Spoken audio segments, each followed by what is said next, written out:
About 8 months ago, I bought a 2003 Mitsubishi EVO VIII. Now the car hasn't had much time on the channel because it doesn't run right, and I've been pretty busy with the Civic restoration project. However, I finally got some time to work on the car, and I'm happy to say that in this video, I was able to fix the issue with the car, and now it runs perfectly. Okay, so I've tried a few things already to address this ridge condition that the car has. One thing was I replaced this lower pipe here. It is a little bit distorted. I don't know if you can see it on camera, but it's like flattened here. And what happened was it blew off under boost and hit the ground. So it just got a little flattened, and it wasn't sealing 100%, so it was leaking a little bit. So I got a new lower pipe. And put that on. I also redid all the other couplers on the car so we wouldn't have another failure like that, because how that pipe blew off was a coupler actually broke and the pipe then just fell out and hit the ground. Since replacing all the couplers and putting a new lower pipe on didn't fix the ridge condition, I decided to pull the injectors out, see if maybe one was getting stuck, had some gumminess in there. So I cleaned out all the injectors, and then I put the injectors back in. And surprisingly, after that, I did maybe like 3 pulls and it was perfect. Then I parked the car, it sat for maybe like 3 days, drove it again, same issue, ridge condition. As soon as I went into boost, it would be ridge again. So I got to thinking maybe it's not the injectors, maybe it's the fuel pressure regulator. Since that's connected to the fuel rail, maybe something got knocked loose. So I pulled just the fuel pressure regulator off, squirted it out with some brake parts cleaner, put it back on, car ran perfect. Now the problem was, since I was able to hit full boost at 28 PSI, it was blowing out the injector seals, and the injector seals are pretty rotted. Today we're gonna do 2 things to the car. We're gonna put new injector seals in, and we're gonna put a brand new OEM fuel pressure regulator in just for some extra insurance. So let's get right to it.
Injector seals on. This is crazy how much tighter they are. I'm very surprised. I was not expecting it to be that significant. Even this piece looks almost completely unrecognizable compared to the old one. Let me show you the old one real quick. Yeah, this is the old one. Just completely smashed. So I think I'm going to be pretty confident. We've got to get a little oil on these before we put them on. Pretty confident these will be fine. Maybe we'll run into another issue with something popping off under boost, but it will not be these injector seals anymore.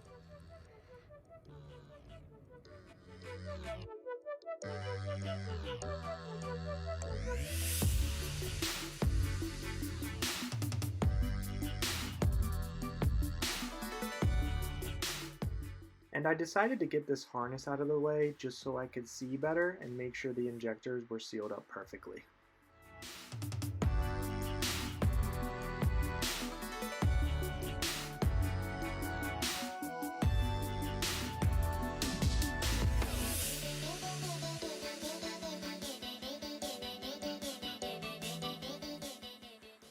Unfortunately, I dropped this fuel rail spacer, and then after fishing that out, a few minutes later I ended up dropping this bolt for the fuel rail.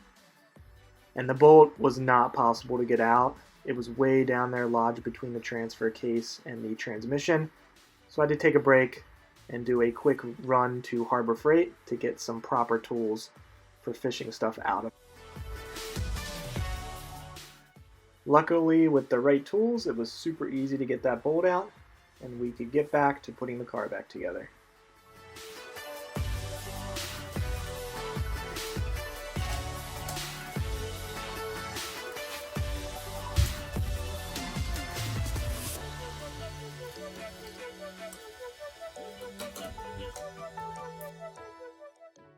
Unfortunately, I noticed my knock sensor connector was broken. I don't know if that happened before or after, but I had to come up with some solution. So I just re-crimped the wires back on the terminals, and it seemed okay for now. It's a little hacky, but I made sure to order up a new pigtail.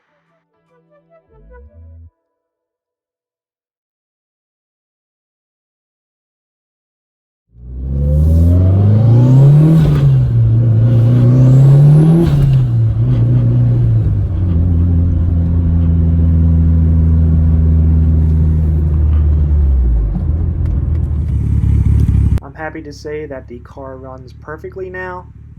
The only thing wrong with it now is it does have some oil leaks, and I also need to install a catch can. But other than that, I'm going to enjoy driving this car for a bit, and then hopefully we'll do some more modifications to it.